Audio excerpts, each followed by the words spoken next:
నుంచి చెప్పి ఎవరు గెలవబోతున్నారు? మాధవి లత గారు బీజేపీ నుండి గెలవబోతుంది. ఓకే, మంచి భారీ మెజార్టీ తోటి గెలుస్తుంది. ఓకే. హైదరాబాద్ మొత్తం ఓవైసీ అడ్డగా సార్.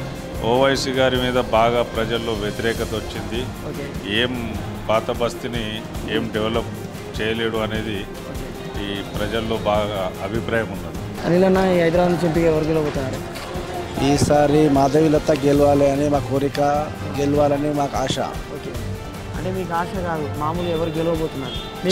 ఛాన్సెస్ అయితే మాధవి లతకి అంతేనా? అంటే అంతా ఫైట్ ఇవ్వగలుగుతారా ఓవైసీ? ఇస్తుంది కంపల్సరీ ఇస్తుంది. ఎందుకంటే దాదాపుగా 4 సార్లు ఆయన ఇక్కడ అడ్డా. ఈసారి కంపల్సరీ మారాలి. ముందొచ్చి ఈసారి ఛాన్స్ ఉంది, మారే ఛాన్స్ ఉంది. ఈసారి లక్ష్మణ్ అన్న చేవెళ్ళ నుంచి చెప్పి ఎవరు గెలవబోతున్నారు? Gaddam Ranjith Reddy, Congress. Congress sir. Christian, minority, ముస్లిము, హిందువు అన్నిటికీ కాంగ్రెస్ సహకరిస్తుంది. సహకరిస్తుంది. అందుకే మీరు కాంగ్రెస్ చేస్తారు. మరి గెలుస్తుందా ఇక్కడ కాంగ్రెస్? కాంగ్రెస్ పక్కా కాంగ్రెస్ గెలుస్తుంది. సెంటర్లో సుతా కాంగ్రెస్, సెంట్రల్ కూడా కాంగ్రెస్ వస్తుంది. ప్రధానమంత్రి ఎవరైతారు? రాహుల్ గాంధీ అవుతాడు. అంటే మోదీ గారి పాలన బాగాలేదంటారా? బాగాలేదు. సరే, ఇక్కడ ఎంపీగా ఎవరు గెలవబోతున్నారు? ఇక్కడ హైదరాబాద్ అంటే ఎంఐఎం గెలుతుందండి. ఎందుకు అట్లా? ఎందుకంటే వాళ్ళ మెజార్టీ ఎక్కువ ఉంది. మా దాంట్లో డివైడ్ అవుతాయి. ఓకే, మా దగ్గర 3 పార్టీలు ఉన్నాయి. ఒకటి కాంగ్రెస్, ఒకటి తెలుగుదేశము, మన సారీ టీఆర్ఎస్, మన చీల్తే వాళ్ళ దగ్గర ఒకటే రకంగా ఉంటుంది. బరాబర్ మొత్తం ఎంఐఎంకి పడుతుంది. నమస్తే. నమస్తే. ఏం పేరు? నా పేరు అనిల్. అనిల్ అన్న, ఈ హైదరాబాద్ నుంచి ఎంపీగా ఎవరు గెలవబోతున్నారు? ఈసారి మాధవి లత గెలవాలి అని మా కోరిక, గెలవాలని మాకు ఆశ. ఓకే, అంటే మీకు ఆశ కాదు, మామూలు ఎవరు గెలవబోతున్నారు? ఛాన్సెస్ అయితే మాధవి లతకి ఉంది. అంటే అంతా ఫైట్ ఇవ్వగలుగుతారా ఓవైసీ? ఇస్తుంది కంపల్సరీ ఇస్తుంది. ఎందుకంటే దాదాపుగా 4 సార్లు ఆయన ఇక్కడ అడ్డా. ఈసారి కంపల్సరీ మారాలి. ముందొచ్చి ఈసారి ఛాన్స్ ఉంది, మారే ఛాన్స్ ఉంది. ఈసారి అంటే ఎందుకు హిందూ ముస్లిం ఓట్లు అట్లేం లేదు. ఆయన వన్ సైడ్ పాలన ఉండే ఆయనది. Okay, only Muslim side. ఈమె ఇద్దరు చేస్తుంది. ఈమె సోషల్ సర్వీస్ మంచి. మామూలుగా బీజేపీ అంటే హిందుత్వ పార్టీ అంటారు కదా, వాళ్ళు అంటారు ఆపోజిట్ పన్నది వాళ్ళు అదే అంటారు. మనకు అట్లేం లేదు. అట్లేం లేదు, అందరికి అభివృద్ధి చేస్తుండొచ్చు. అందరు చేస్తుంది. మరి ఓవైసీ ఇప్పుడు ముందుగా నుంచి చేస్తుంది. అంటే ఇక్కడ చూసుకున్నట్లయితే ముస్లిం ఓట్లు చాలా ఉన్నాయి, హిందూ ఓట్లు తక్కువ ఉన్నాయి కదా. తక్కువ ఉన్నాయి. తక్కువ ఉన్నప్పుడు మరి కొన్ని మారుతారు, ముస్లింస్ కూడా మారుతారు. కొందరు వేస్తారు, కొంతమంది వేస్తారు, మొత్తం వేయకుండా కొంతమంది వేస్తారు. అంటే ఇప్పుడు హిందువుల ఓట్లు అటు బీఆర్ఎస్ ఇటు కాంగ్రెస్ కూడా అలా చీలిపోయి మళ్ళీ ఎంఐఎం వచ్చే అవకాశం ఉంటుంది. ఛాన్సెస్ అయితే లేవు. ఈసారి అయితే గెలవాలి. హోప్ ఉంది గెలుస్తుంది. అంటే ఈ భయం ఓవైసీకి పట్టుకుందంటారా? కంపల్సరీ ఇద్దరికి పట్టుకున్నది అన్నదమ్ములకు. అంతేనా? అంటే ఇంతవరకు వాళ్ళ కెరీర్లో ఎప్పుడు భయపడలే వాళ్ళు. ఈసారి భయపడతారు. ఫస్ట్ టైం భయపడతారు వాళ్ళు కూడా తెలిసిపోయింది ఛాన్స్ తక్కువ ఉన్నాయని. ఈసారి అంటే ఓవైసీ గారిని భయపెడుతుంది ఒక మహిళ.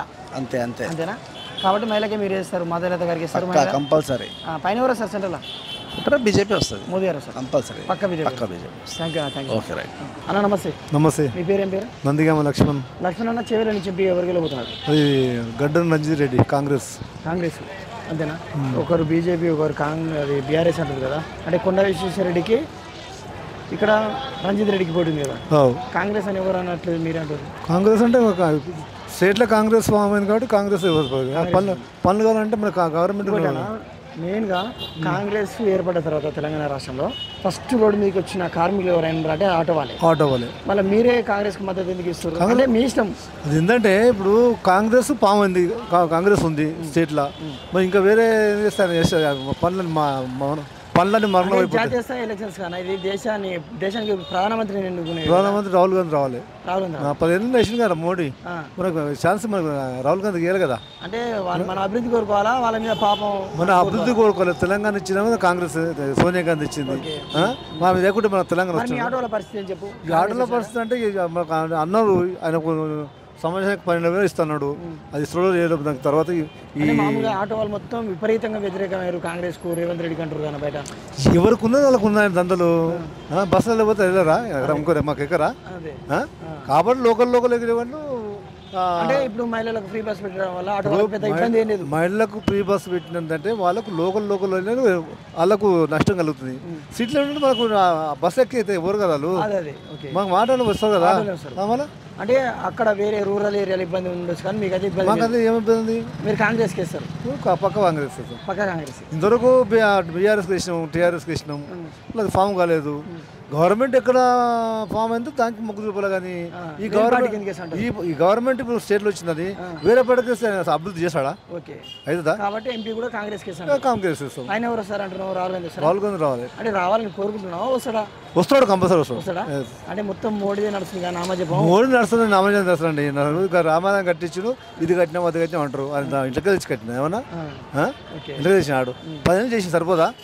10 ఏళ్ళు చేసి సరిపోదా? మరి ఇంకో ఛాన్స్ ఇవ్వాలి కదా మరి రాహుల్ గాంధీకి ఇవ్వాలి కదా. రాహుల్ గాంధీ కూడా ఆయన మూలకాన్ని చేసుకుంటూ వస్తారు. 75 ఏళ్ళ చేస్తున్నాడు. ఆయన చేసి మళ్ళీ ఈయననే చేయాలని ఏముంది? అన్నాడు అప్పుడు నా నెహ్రూ చేసినప్పుడు ఈ అన్ని సమస్యలు ఆయన తెచ్చినాయి కదా. ఈ రైల్వే అంటే అన్ని ఈ ప్రాజెక్ట్ చేసిన వాళ్ళు చేసి కదా. అప్పుడు ఆ జమానా అట్లున్నది. ఈ జనరేషన్ చేంజ్ అయింది కాబట్టి రాహుల్ గాంధీ రావాలి.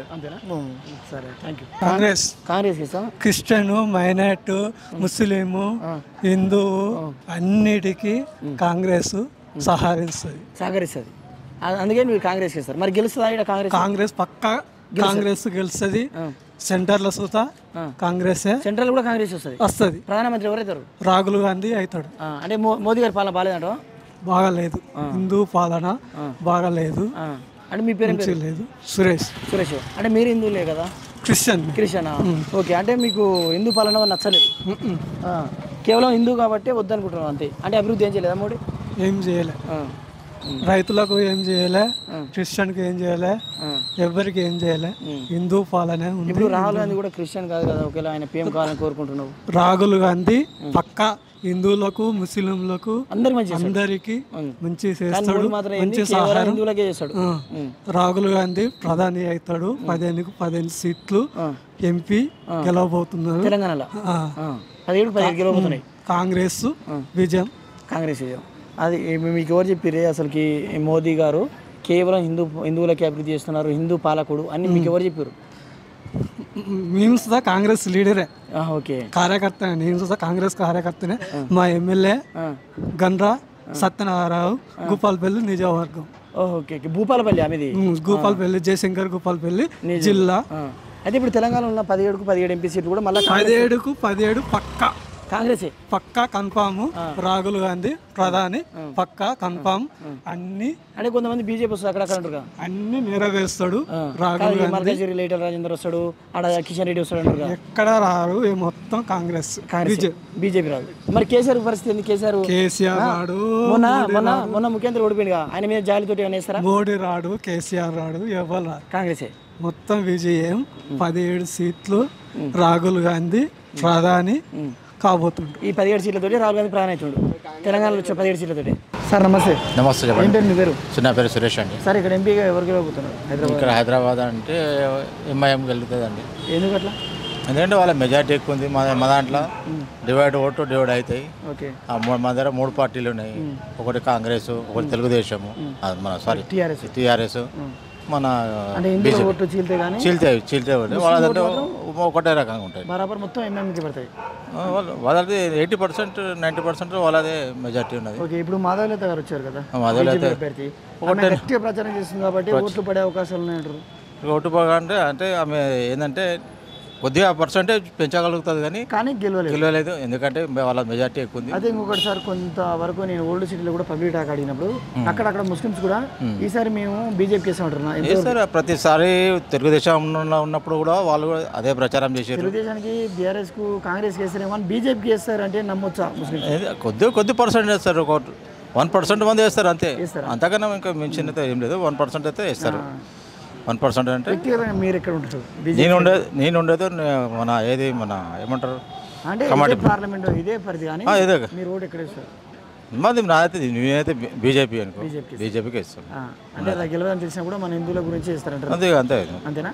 మన హిందువుల గురించి హిందూ పార్టీ, బీజేపీ పార్టీ. ఇప్పుడు ముస్లిమ్స్ అసదుద్దీన్ ఊరికే గెలిపిస్తారు. ఇది 5th ప్లేస్ కదా, టైం. అంటే ఆయన అభివృద్ధి అంత బాగా చేస్తాడా? మత పిచ్చి? ఇక వాళ్ళది మత పిచ్చే అనుకోను కానీ వాళ్ళది దానికి వాళ్ళు చేసుకుంటారు. మనకు ఇది లేదు కదా.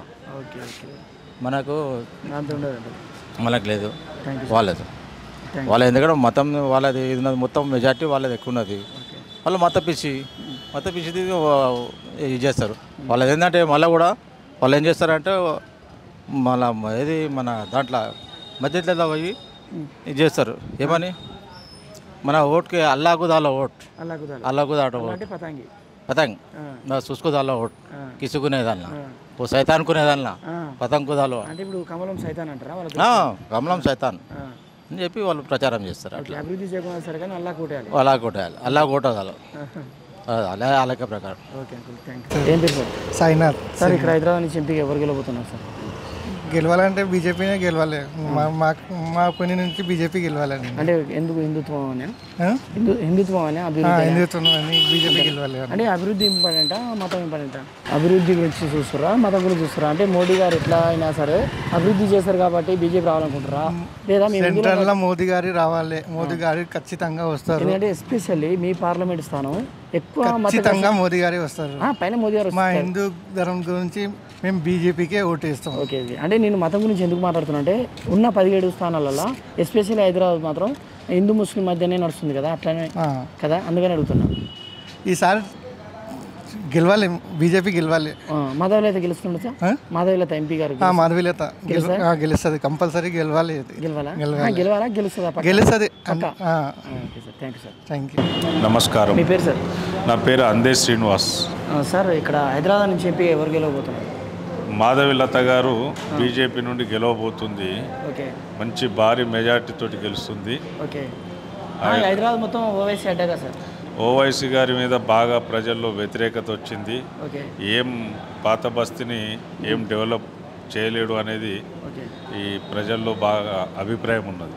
అంటే పాపులేషన్ చూసుకున్నా కూడా ముస్లిం ఓట్లు ఎక్కువ ఉన్నాయి కదా సార్ ఈ పార్లమెంట్ పరిధిలో. అయితే ఈ నరేంద్ర మోడీ గారి యొక్క చేసినటువంటి త్రిపుల్ తలాక్ ఏదైతుందో ముస్లిం మహిళలకు చాలా సంతోషకరమైనటువంటి విషయం కాబట్టి ముస్లింల్లో కూడా నరేంద్ర మోడీ పైన బాగా అభిమానం రోజు రోజుకు పెరుగుతున్నది.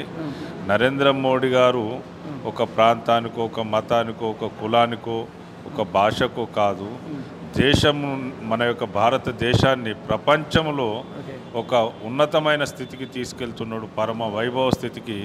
కాబట్టి పార్టీలకు అతీతంగా, కుల మతాలకు అతీతంగా నరేంద్ర మోడీ గారు మరొకసారి ప్రధానమంత్రి కావాలని ప్రజలు కుల మతాలకు అతీతంగా కోరుకుంటున్నారు. అది తెలంగాణలో ఎట్లుంది సార్? అంటే నేను మొన్ననే కాంగ్రెస్ వచ్చింది కదా, హవా ఏమైనా నడుస్తుండొచ్చా ఎంపీ ఎలక్షన్స్?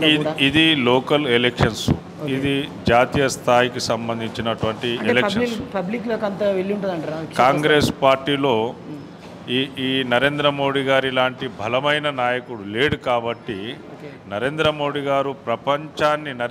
గారిని ప్రపంచం గుర్తిస్తుంది. ప్రపంచ దేశాలు ఈ యొక్క నరేంద్ర మోడీ గారిని గుర్తిస్తున్నాయి, బలమైన నాయకుడిని కోరుకుంటున్నారు ప్రతి పార్టీ వాళ్ళు కూడా. ఇక లోకల్ ఎలక్షన్లు వేరు, ఈ యొక్క కేంద్ర ఎలక్షన్లు డిఫరెన్స్ ఉంటుంది. కాబట్టి హ్యాట్రిక్ మోడీ కొట్టబోతున్నాడు, మూడోసారి ముచ్చటగా హ్యాట్రిక్ కొట్టబోతున్నాడు. ప్రపంచానికి కోవిడ్ వచ్చిన సందర్భంలో ప్రపంచానికి మన యొక్క టీకాలు అందించిండు. ఈ యొక్క తీవ్రవాదం కూడా గతంలో అక్కడ బాంబు పేలింది, ఇక్కడ బాంబు పేలింది అనేవారు. మోడీ గారు వచ్చిన తర్వాత ఎక్కడ కూడా ఎలాంటి అవాంఛనీయ సంఘటనలు జరగలేదు. కాబట్టి దేశ ప్రజలు మళ్ళీ మోడీని గారిని ఉక్రెయిన్ రష్యా యుద్ధంలో ఈ యొక్క మన యొక్క భారతీయులను కాపాడడం కోసం అసలు యుద్ధాన్ని ఆపగలిగే శక్తి ఒక నరేంద్ర మోడీ గారికే ఉంది. యుద్ధాన్ని ఆపి మన యొక్క భారతీయులను, మన యొక్క మన జెండాను పట్టుకొని వెళ్ళిన వాళ్ళందరూ వేరే పక్క దేశాల కూడా మన ఇండియన్ ఫ్లాగ్ పట్టుకొని వచ్చి వాళ్ళు రక్షించుకోబడ్డారు. ఓకే. పిఎం ఆయన మనకు క్లియర్గా కనబడుతుంది సార్ మళ్ళీ కూడా. కాకపోతే తెలంగాణ వ్యాప్తంగా ఉన్న 17 సీట్లలో బీజేపీకి ఎన్ని రావచ్చు? డబుల్ డిజిట్ వస్తుంది, 10కి పైన వస్తుంది. ఫైనల్ ఒకటి సార్, ఇప్పుడు ఇక్కడ మాధవీలత, అక్కడ ఓవైసీ గారు ఉన్నారు కదా, మతం ఆధారంగా అంటే ఇందులో మొత్తం మాధవీలతకు ముస్లిం అందరూ ఓవైసీకి ఓటు వేస్తారంట కదా? అట్లేం లేదు, గతంలో ఉంటుండే విభజించు పాలించు అనేది. ఇప్పుడు అందరిలో కూడా చైతన్యం వచ్చింది, ముస్లింలో కూడా చాలా చైతన్యం వచ్చింది. గతంలో ఈ మతం పేరుతోటి ఇక్కడ అక్కడ ఘర్షణలు జరిగేటి, అట్లాంటి ఘర్షణలు లేవు. నరేంద్ర మోడీ గారు సబ్కా సాత్ సబ్కా వికాస్ అనే ఒక సూత్రంతో, స్లోగన్తో ముందుకెళ్తున్నాడు. నా భారతీయులందరూ ఒకటే కాబట్టి హైదరాబాద్లో ఎంపీ మాధవీలత గారు అంటున్నారు. ఖచ్చితంగా మాధవీలత గారు భారీ మెజార్టీ తోటి గెలవబోతుంది. ఆమెకు హిందువులు, ముస్లింలు, క్రిస్టియన్లు, సమాజం మొత్తం కూడా భారతీయులందరూ ఆమెకు ఆ యొక్క ఓల్డ్ సిటీలో ఉన్నటువంటి వాళ్ళు ప్రజానికం మొత్తం కూడా మాధవి లతకు మద్దతు తెలుపుతున్నారు. Okay sir, thanks sir.